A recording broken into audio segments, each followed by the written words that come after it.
Hello and welcome back to Job Math. I'm Dale, and this is the podcast for career stories and advice for Gen Z, told by real life, successful yet relatable professionals doing fantastic work in their respective fields. Job Math is brought to you by Career Badger. Learn more by going to www.careerbadger.io or download our mobile app to get live human career coaching chat with our resident career coach, Lisa. Speaking of whom, Hello, everyone. I'm Lisa. Just a quick reminder to follow and subscribe on Spotify, YouTube, TikTok, and Instagram. And for today's episode, we are lifting the lid on careers in freelance marketing.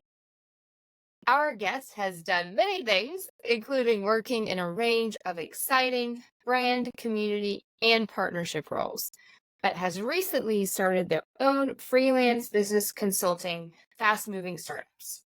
And we are pleased to say they are our first guest from the Southern Hemisphere. So all the way from beautiful Cape Town, Candice, would you please introduce yourself? Hi, everybody. Thank you so much for having me here on Job Math. I must say, sometimes when I think about my career, sometimes I think my math is not so great. Luckily, I did not focus in anything to do with real numbers. But I am currently running a collaboration called the Candid Collab. And basically, we help small businesses and entrepreneurs sell and launch their businesses, especially people who are trying to figure out how to sell their services, because I basically come from that kind of environment where I had to figure out how to sell my services, and that can become very painful when time is min, as we would say in South Africa. So yeah, I am doing that, and on the side I'm actually currently doing a mini MBA in AI, and trying to teach my cat to ride on my motorbike with me. That is my kind of hobby right now. It sounds like there are a lot of fun stories there. To start, if you want to reflect back towards a little bit about what you're doing now, but could you give us a summary of your background? So where you grew up, what you studied, any more about your work history or interesting hobbies you could flow those into? When I first went to study, I actually thought I was going to become a sports psychologist. So that was like my trajectory. I was going to become like a sports psychologist for Manchester United because they were like my dad's team. And that was me, super into it, loving sports. Got to university, hated psychology. Um, and then my mom was kind of like, you have to do something that's going to get you a job, study linguistics.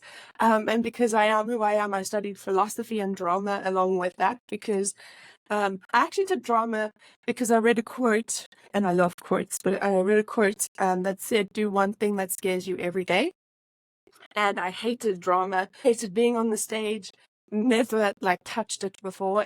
Yeah, I actually ended up doing drama for 2 years, but had like basically behind the scenes, really loved coordinating things. And I realized I really love like running events. So I would like host games. There was this amazing game at university called Humans versus Zombies, which was kind of like a dating game, but kind of like catches. And we were basically coordinated amongst the entire campus. And it was just so much fun to me to bring people together to do random things like chase each other around campus or learn. Eventually, I started actually teaching in university, and that basically became a career because I left university with the BA degree and honestly had no idea what to do with it. All my friends were going away overseas to Asia to teach. For the most part, everyone who graduated with me, I finished my degree is in linguistics at the end of the day. So kind of was like, okay, they're all teaching. I don't really want to go away. I wanted to try study more. I was super fascinated by corpus linguistics, which basically helps with like linguistic fingerprinting, like think CSI meets language. And as part of that, I kind of started teaching English online, and then I hated the courses I was teaching because I was basically just teaching like ABCs and started writing courses. And from there, I basically started teaching people to write and became an editor in tech.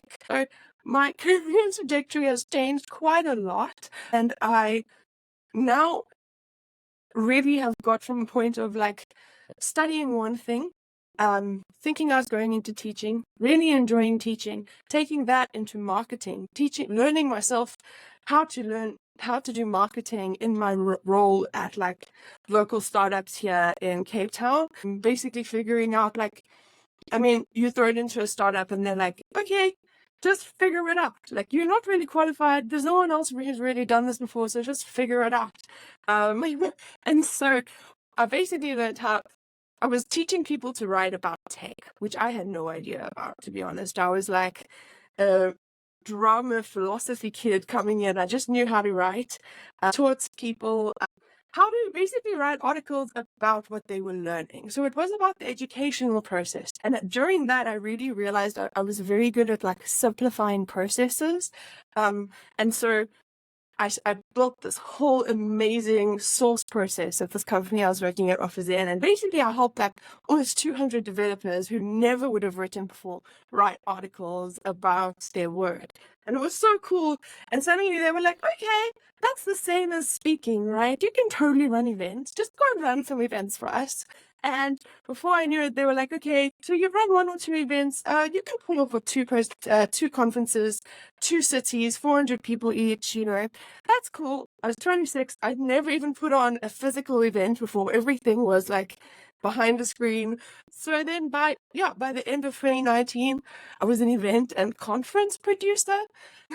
And that was great until COVID hit a little bit later. And being in the event space really, it was decimated, in fact. So I got retrenched and ended up having to figure out, like, what is my product? Why do people want to hire me? Because I couldn't go to someone and say, okay, for the last 4 years, I've done A, B, C, and D. Because for the last 4 years, I had basically done every job under the sun that people wanted me to do. And so that's when I started consulting, like, in real, basically. Around COVID, started working for nonprofits, anyone who would basically let me just, they were like, we don't really know what we need. I was like, well, I can kind of do marketing and education stuff and events. And so they tucked me in, and I helped build these marketing teams in nonprofits from the ground up with their systems. And that those actually started becoming communities. Like, I realized the connection of like marketing and community. And yeah, since then, I've basically just been building communities as products or as a product of your brand, for coaches, for companies. And honestly, it's been, like I said, the math, I couldn't really tell you like 1 + 1, like there's some brackets there and some division that I definitely would have been able to do. Yeah. That's amazing, Candice. Yeah, really great story, and we'll come to some of those pieces in turn. But maybe first of all, you said that freelancing opportunity sort of was forced upon you in some ways because of COVID and the lockdowns, that sort of thing. Maybe talk through some of the nuts and bolts. How did you get those first gigs? Who was your first client? How did you get them? How are you finding clients now? Do people want to, are tempted about going freelance and whatever it may be? How did you start doing it, and what's your advice to people thinking along the same lines? So the one thing that people say, like, what you know is not nearly as important as who you know, is like absolutely applied to me, especially in an industry where no one knows what I know. They just know I'll solve a problem, right? So I basically, when I got retrenched, because I was working in events, I was having a lot of coffee chats with people. And through COVID, I basically maintained those coffee chats. I still have coffee chats once a month with some of the same people I had coffee chats with all the way back then. And so even though I got retrenched and it was like a really hard, painful thing, I actually kept in contact with all of the people I was working with. So I didn't really feel like I got retrenched. I had a whole team, and they were really all supporting me, which was so amazing, because like every time they heard of an opportunity, they would push it my way. Every time they had a freelance opportunity, they would also push it my way. So my first client was the company that retrenched me. Not for the same work, but for totally unrelated work, building courses, because I had done it in the past and I knew how to use Notion. And at the time, they didn't know anyone else who was working with Notion. You'll probably hear me talk about Notion a lot. And so because I was using Notion just in my job and whatever, the person who had seen me do a good job at work and build systems of Notion, they needed a course onboarding the team into Notion because they decided to use it. And so I was like, okay, yeah, sure, I can build you a course. And I built them a beautiful little onboarding course in Notion, how to use it. And then they even bought a Slack course. And from there, I was like, actually, like, how about you pay me less for that Slack course and I'll white label it so it will be mine. And I can then now go and sell my Slack course to other people.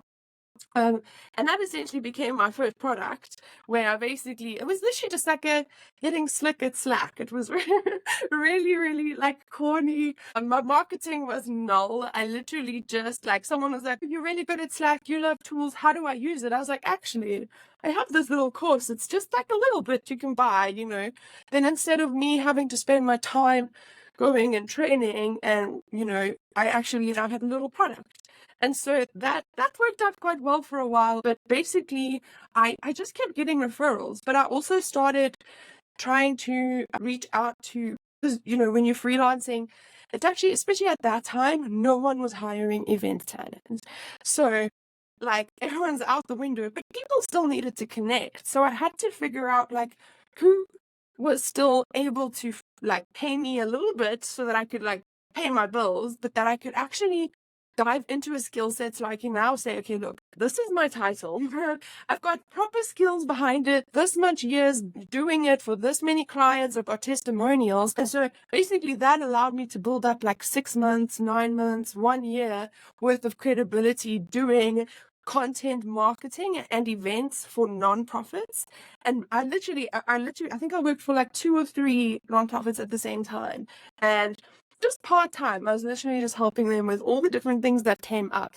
And that bolstered, like, basically because I wasn't sure what to tell people. I wasn't sure, like, I'm a writer or I'm a QA or I write courses or I do marketing. And so I kind of had to just like figure out what I wanted and what people who like were kind of giving me a little bit of work, what were paying me to do, and then kind of just dive into that. And so then I ended up in marketing. And to be honest, I'm not a big fan of marketing. Like from the get-go, I've always like really, really, really hated marketing just because like sometimes it can come across as pretty unethical or problematic. So I now wanted to get out of that. And so I actually had to figure out who's going to pay me to do more than that. So once I could establish, okay, people are willing to pay me to do content and events, I actually want to be in community where I do content and events, but they are more for like, they're not to make someone buy something. They're because you're here to learn something or you're paying to be here to learn. Because education has always kind of stuck with me. It's still, you know, my roots. And so then I think it was about 2 years into freelancing, but like little piece job, 3 months here, 3 months there. I was working for two people who actually originally I met at the company I got retrenched at. So still just maintaining that one network of like 50 really solid people who ended up growing quite far and diversely. I ended up with 2 really high quality jobs. Like consulting, I was half-time for each of them. And they actually both eventually gave me a job offer. And the one basically gave me an offer to go into brand marketing, and the other one gave me an offer to go into community.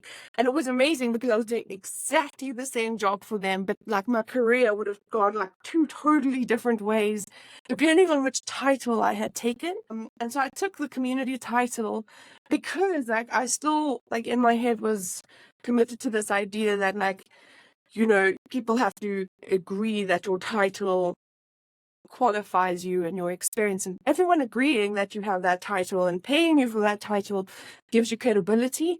And it really does. I think especially if as a junior, it's really, really difficult to do freelancing because you don't have a network, you don't have a lot of experience knowing what you like, you know, and problem solving. As a junior, you're still kind of trying to learn your craft and learn your skills.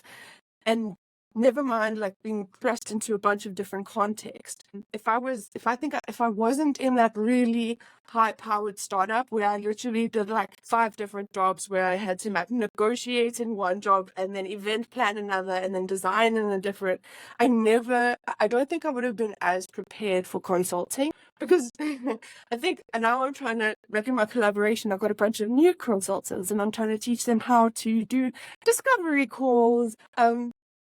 They very much struggle to, they're like, why do I have to do a discovery call? And then they're like, okay, but then there's a proposal and a contract and an invoice all before I even like have a work call.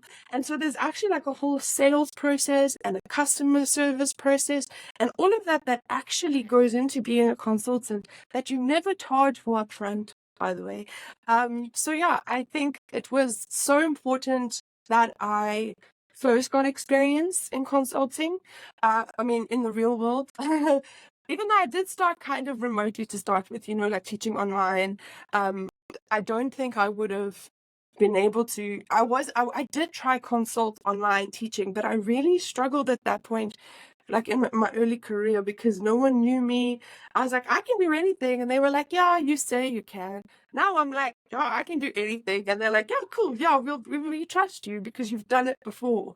So yeah, that's been quite interesting. I love that progression that you're sharing. It sounds like adaptability is definitely a skill that you have. If people are hoping at some point in their career to go into some of the spaces you've been, do you have any other core skills that you think they just really need to have? It could be a technical skill or more of that, just personality trait or skill needed to be successful. I think the hardest skill that, and I don't think I could, now I feel like this year I have unlocked this ability to take full accountability. It's so hard. Like, I feel like we're trained, especially through university. You come out of university and you know everything. You're the boss. You know, like all the things, especially when you see people who's coming out of school, you're like, you know nothing. But I remember when I came into the working world, I had this perception that I always had to look good. I always had to come across as perfect. Everyone had to like me, and it's not a realistic standard to set. And then as soon as people tell you otherwise, you automatically get defensive. And in my career, emotions have been like one of the hardest things that I've struggled with in the workplace. I've actually got complex PTSD. So because of that, like getting emotional in the workplace when someone gives me feedback and like immediately snapping back at them, it doesn't make you a very good colleague and it doesn't make you a very good learner. And I was very fortunate. Actually, at that startup I worked at OfficeN, I had this amazing manager who held me accountable in a safe way. And it was so amazing to meet someone like that who could do that. And it didn't mean I was very good at it. It took me a very long time to learn how to hear feedback and hear what people are saying, because I think now that I'm an entrepreneur, the biggest surprise is like, I think I'm selling A. Like, I think this is what people are buying from me. And when I actually go ask them about it, they're buying a totally other, like maybe even a totally different thing. At one point I'm a marketer and I totally misidentified my audience because I thought I was selling this ideal product. And if I hadn't been willing to take feedback and then take accountability for that feedback, not like be defensive or like take it as like a reflection on my ability, but rather take it as an opportunity and a growth, like a mechanism for growth and room for growth. I think that is invaluable as a skill in the working world, and makes you much nicer to work with on the one side, but on the other side it just helps you grow, and people want to work with people who want to grow. Another skill that I would say is I'm quite organized. I'm very organized. I have, like I say, the weirdest thing, my mom was a business analyst, and during school I had to go, every school holiday we had to do like 17 hours of like job shadowing.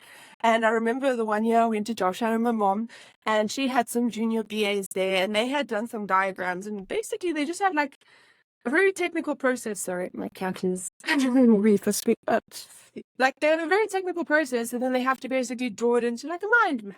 And they came in, and my mom was very upset because it didn't look good, and she was just like, yeah, she just like tucked it, and I was bored because I didn't have work, and I actually did the mind map.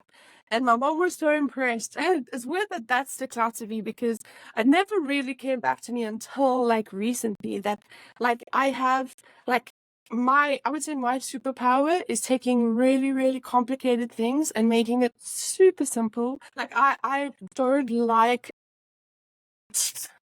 it's I don't understand very complex things immediately. It has to be very practical. There has to be very modular. And so I think because I can break down complexity and then expand upon it, I think that makes me quite organized and able to like handle multiple hats and know, okay, in this situation, I need to be, project manager. And in this situation, I can't. They must run with that, yeah. Awesome. It's so impressive to meet someone who knows their own superpower. I think we meet lots of people that have superpowers, but knowing your superpower is a superpower in itself. That's very kind. Quite a lot at events. I'm not gonna lie. Like, what's your superpower? It's like maybe I think it's a tech event thing. Everyone asks what's your superpower, so I'll have that one ready. We got that tattoos on the back of your hand. I love it. So you mentioned I think the AI MBA. Do you want to maybe tell us a bit about that, or how you're using AI in your current role or your current jobs? Like, how's that impacting things for better or worse? I mean, I absolutely love AI. I think because I'm basically a team of one, right? There's a whole bunch of things that if I had team members, they could help me with, but that I would just never get done in my life if I didn't automate it. So I'm trying to figure out, like, I've actually been following AI for quite a while. I've got some friends that are really into it. And my friends basically just started running these art events where they would like play with AI and DALL-E to make beautiful like art pieces, and you can go and print it out and like learn how to use AI. And I ended up I'm actually part of Section. I've got a scholarship to study with them because they do some really, really good product and marketing education. And they basically asked if anyone was willing to demonstrate that like a tool with AI. And if we were willing to do that, we would get access to the MBA as part of it. And I'm totally like, I always try hard. I'm like, I'm there. I'll do it. I love tools. If you need a tool of the day, I've got one. A new one, maybe, hopefully every day, depending on how often you talk to me. And so I basically said I would demonstrate Notion AI. And I did this this walkthrough with the community manager about basically just how I use it, because Notion AI is amazing for formatting. And so that's how I got familiar with it. I'll just be like, I'll tell AI like a list, and then I'll just be like, okay, now put it into columns, and then I'll turn it into a database. And then in the database, I can do really complex automations. And so that's how I kind of got into it. And through the course, it's actually been amazing because I've learned a lot about prompting, how to prompt better.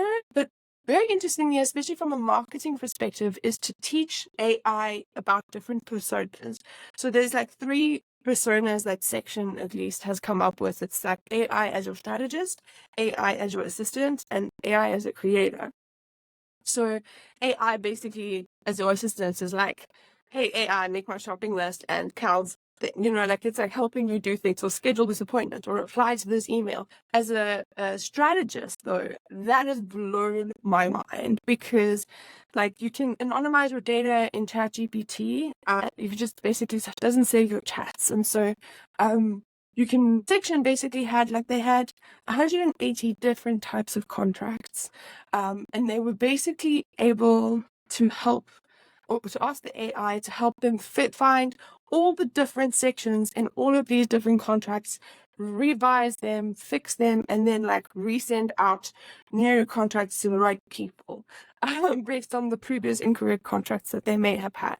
And that is the kind of thing that would have taken a human hours to do, and they were able to do it like this. And so I was like, if you could do contracts, like I would really like to talk to my client. Like I had this really amazing, like my white whale client come into my like grasp recently, and I was so nervous. But I'm not a legal person. I write my contracts. I have had some advice, but like I'm not at a point where I can hire a lawyer yet, So I created the contract, and I was like, you know what? I'm really nervous about what my client's going to say.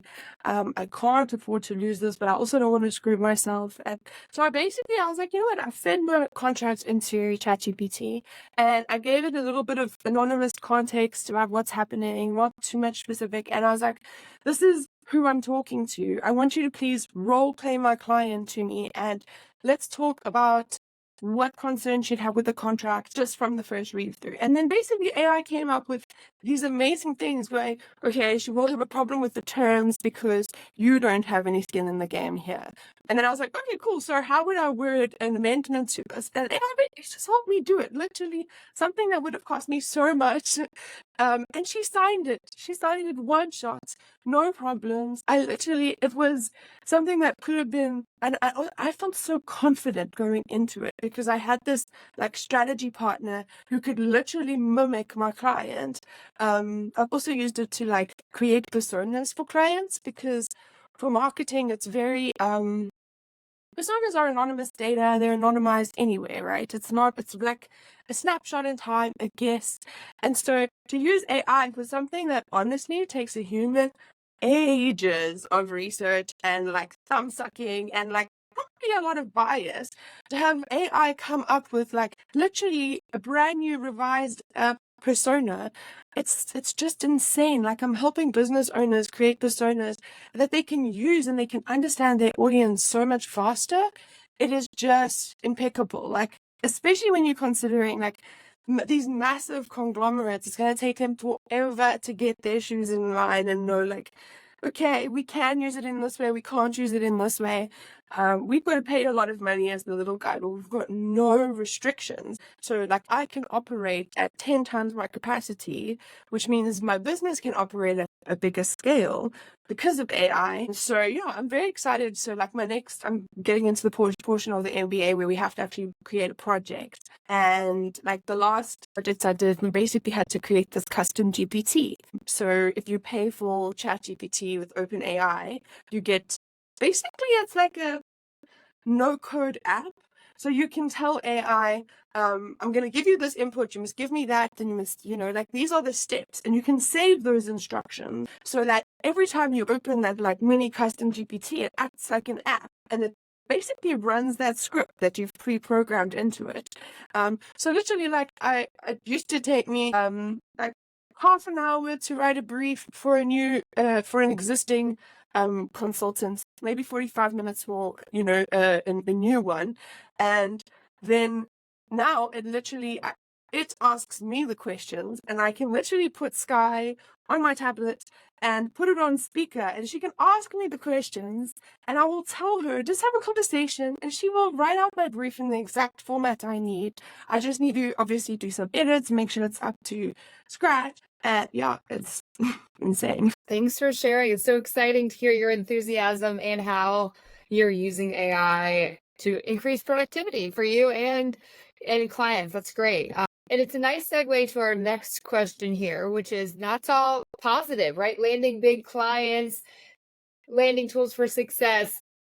Let's think about a time when maybe something didn't go according to plan. So reflecting back across your career, do you have like an oh shit moment you want to share with us at some point and what you learned from that? I must say, I think working in events, you have a lot more shit moments than most people. Like some that like are not good enough like to really talk about on your, they don't have a good lesson to it. It's just like it rained and everything sucked. But a moment that like I think was one of the scariest, because it was very early on when I had quite a lot of responsibility. It was as I was an editor teaching people to write, and my company decided they wanted to run a conference in 9 months' time. And they had 0 people who could run a conference. No one had done it before.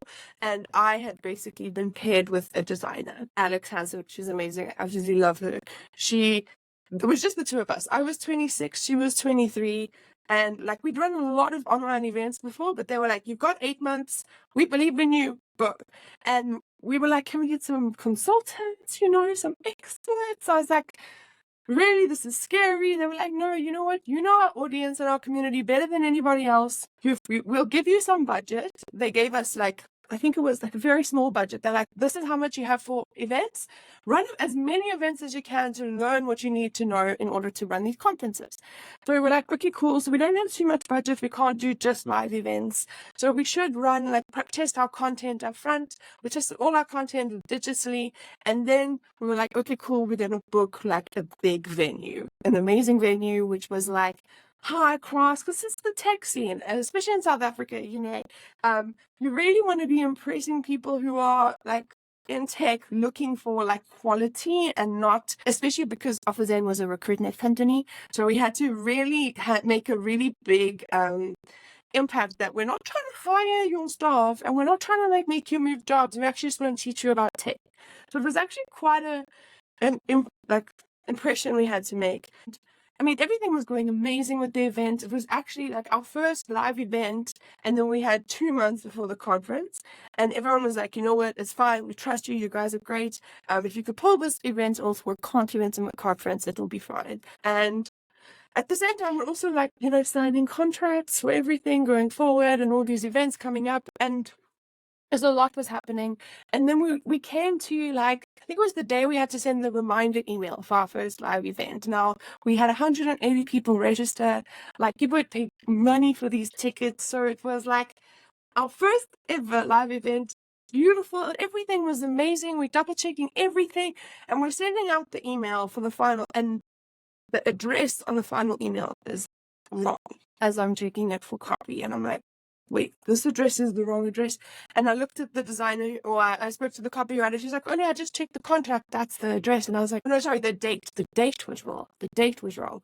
And so we checked everything. We're like, no, we don't really know what's going on. And so eventually Alex just goes cold in the face, and we go into a little room and we check the contract, and we literally booked the event for the wrong day that we advertised. It was literally a whole week off. So the event, so we were just how on earth did we manage that? How did this go through all our contracts, everyone going through the process? And now it's 2 days before this event. We've got 180 people coming, we've got catering, and we don't have an event. A venue, sorry. No venue at all, and no budget, because the rest of our budget had been committed to everything else. I don't know how Alex wrangled it. She is magic, literally, but she negotiated, and she went in, and basically we ended up, everyone was on we had a whole team of just people double down, let's stop everything, get on the emergency squad. And we had to literally redo designs, phone people and sponsors and caterers. We actually ended up we managed to lock in another venue, but it was a smaller venue, and the AV obviously wasn't made to match. So everything was a whole situation. But we managed to pull off an amazing event. The speakers did some weird things on stage, which was a whole other problem.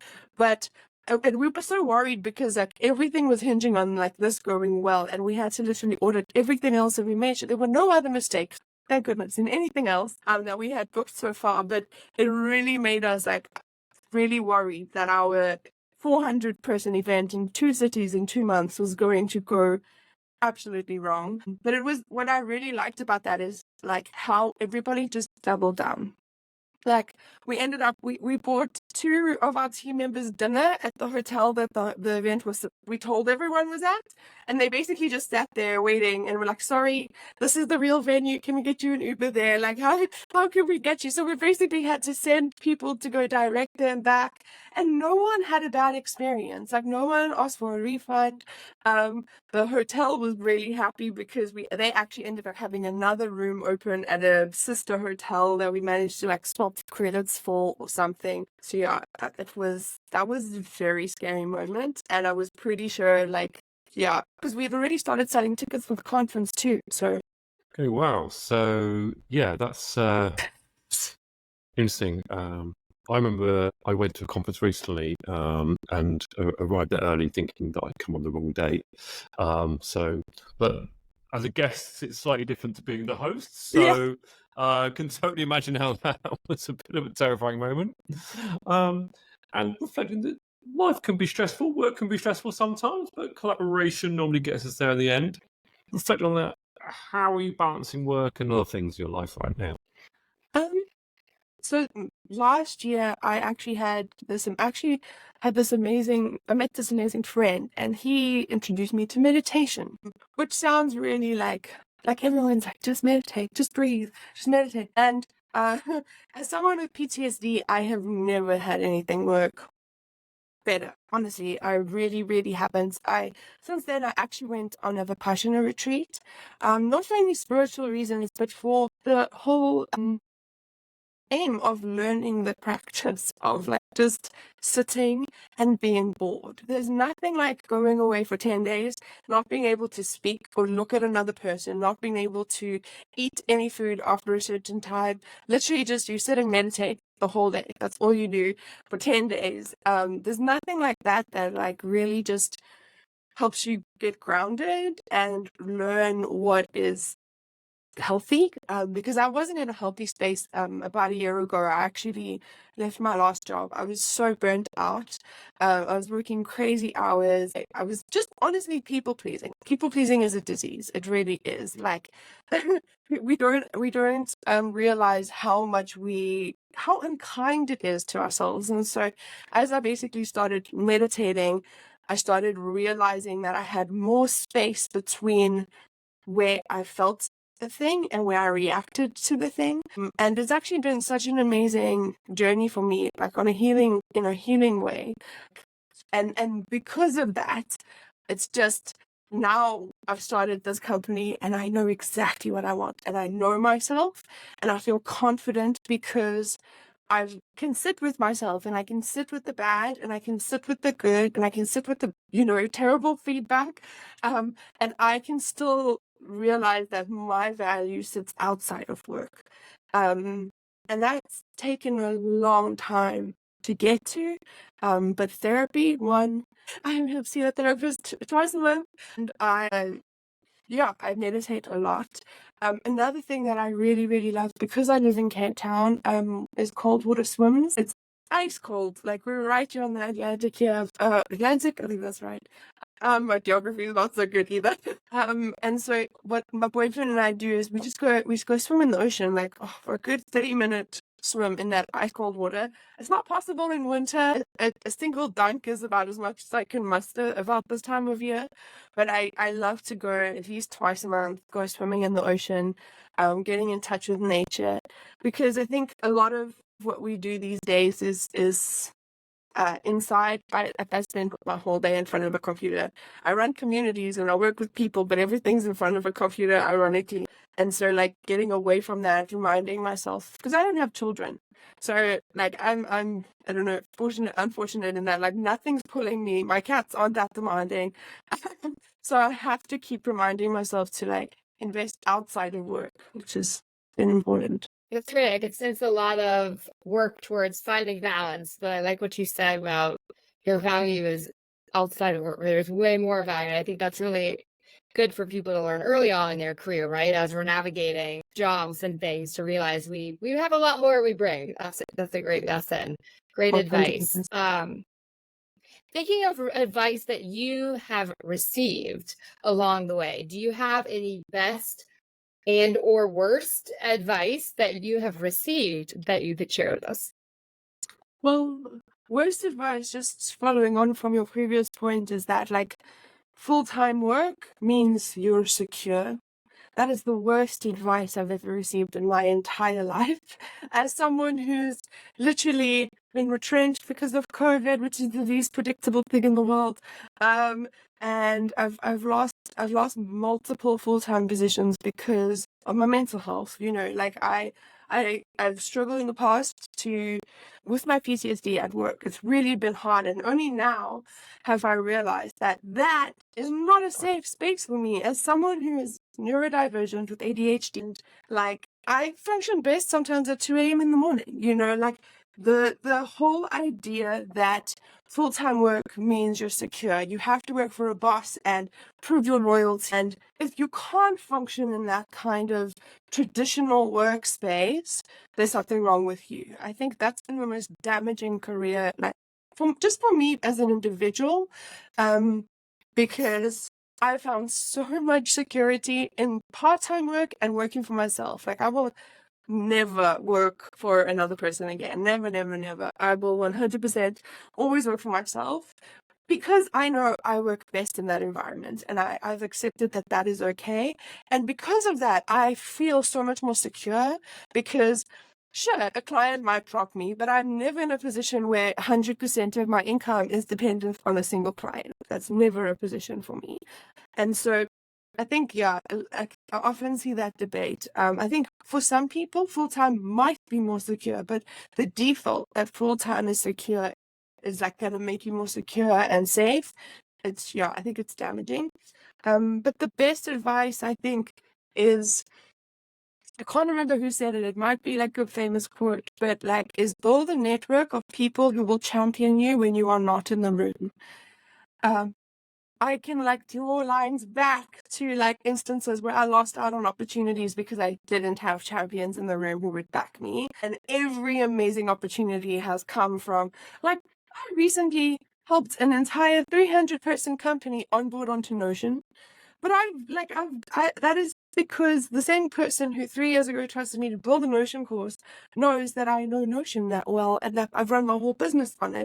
And it's just so amazing to have people in rooms that you're not even standing in going, you know, who's the right person for this job? That has been the most impeccable thing. And that's where networking works. Like, when in doubt, schedule the coffee chat. Like, I have one coffee chat every single day. Like, my network is literally so important to me, and in an authentic way. Like, it's not about just chatting to everyone all the time. It's about like being available, being who, you know, I want to be, and then like championing the right people, because, you know, I know what it's like to be championed as well. So yeah. Awesome.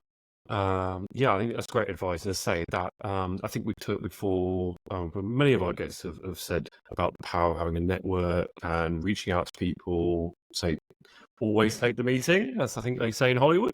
Well, actually, I've got a good story about that. Like, my white whale that I was talking about, like, I followed her on Instagram for 4 years, something like that. Like, insane amount of time. I've literally, like, in that time, I've replied to her stories, but she's got like 300,000 followers on Instagram, you know? And, you know, she once or twice replied, but you never know who's replying. But she sent a story about a month ago now on a Friday, literally just going, look guys, I'm a therapist, but you can't trauma dump in my DMs, please. I really want to give you space, you deserve it, but also I deserve to get paid. And so I was like, on impulse, I swiped up and I was like, if you ever want to monetize this, I build some support communities for a living. Like, I can help you. And literally, that was the Friday. I had a call booked with her very first slot Monday morning. And now I'm working with her, which is like insane. It makes no sense. And it was like, yeah, just reach out.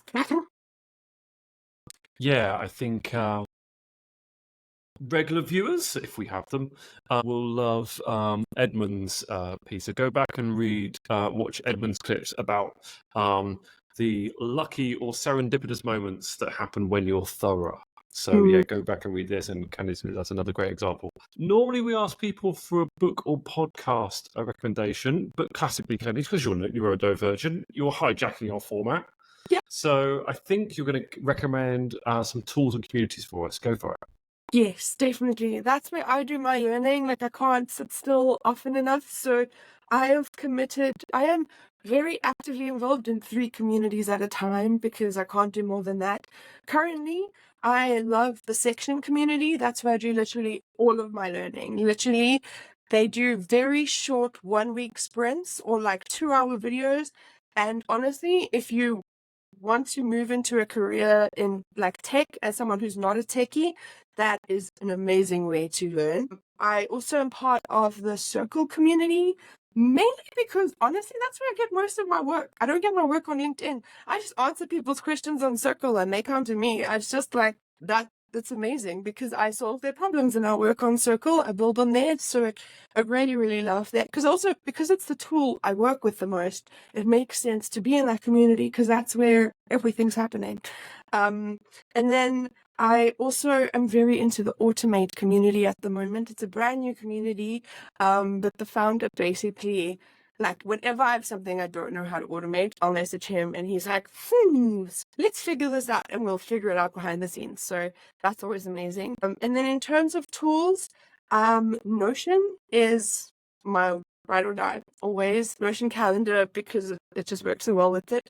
And then the tool that I use for meditation is called Insight Timer. I really, really love it. You can use it for a whole bunch of different mindful activity, also like mindful walks. But I just literally use the timer and that's my every single day use. Thanks for sharing. We'll make sure to share all of that info when we release the episode so others can join the communities and use the tools. As we wrap up here, anything you want to pitch to us, to all of our audience members, how they can leverage your fabulous services or anything else, please do that. Thank you. So I'm currently spending most of my time on my very own community, the Candid community. Basically, like I said, I help solopreneurs, like creators, turn their services into products. So stop selling their time and start selling their expertise. And so, yeah, if you're interested, I have a free version of my community. You can come in, get free resources. We have some free events as well. So you can have a look, join us there. Otherwise, yeah, currently I'm in the process of creating a brand course, which I'm very excited about.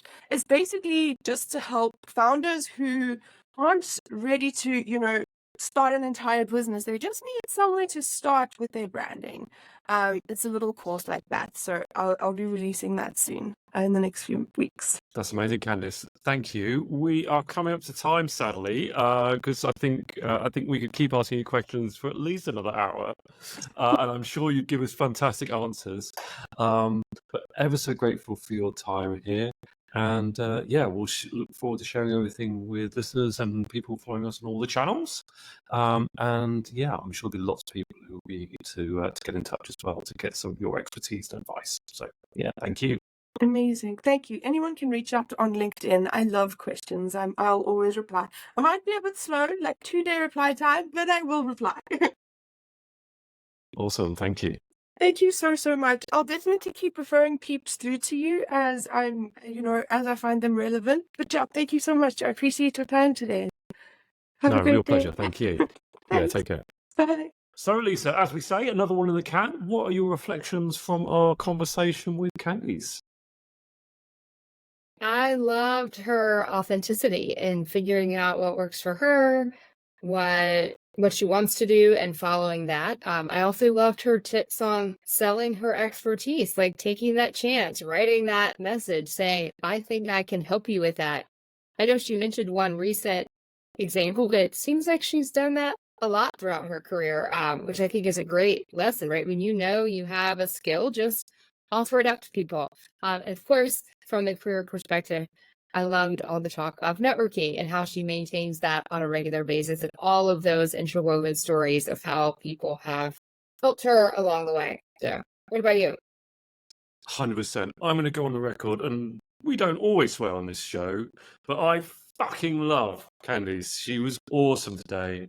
Really great, honest, candid Candice advice, sharing a lot of her personal life and personal experiences. And I think the reflection that, guess what, everyone, corporate life isn't for everyone. I mean, some people, it's a great environment. That structure allows them to thrive and develop and build new skills and learn from the people around them. But for some people, man, it just sucks. So that's okay. And I think we do live in a culture and a technology landscape where Yeah, there's all the freelancing platforms. You can put yourself out on a website for really almost next to nothing in terms of the free website builders. I thought Candice might mention some of those, but yeah, whether it's just putting a Notion page up, all those online free, free or freemium communities that are so readily accessible. Yeah, and yeah, a candor and yeah, some great stories about the event on the wrong day. I thought it was good. She was so positive about that. I'm not sure how we can reflect back positively on that. But she has some big learnings. I appreciate that. Yeah, and I think the vibe we want to give people listening. If you are listening to this still, congratulations or commiserations. I'm not quite sure which. That stuff is going to go wrong in your day-to-day job and your career, and it's going to feel absolutely horrific at the moment in that moment. But I think if you're honest and upfront with your colleagues or your boss or whoever, you've got to tell about it. People will hustle around and come to the rescue, and there's probably a solution out there that'll make everyone. So that's great. And yeah, All right. I'll also back up Candice's recommendation of Section School. Section School, fantastic set of online courses. I'm a subscriber, and that's how I met Candice. That's why she's here today. So again, great place not only to get great content, great learning opportunities, but say another way of building your network and finding some really, really interesting and diverse people. So yeah, cool. So Lisa, read us out. Yeah, so we have made it to the end of this podcast episode, and we know for sure you found this one interesting, entertaining, and valuable. So why not go ahead and subscribe on Spotify and YouTube and follow us on Instagram and TikTok.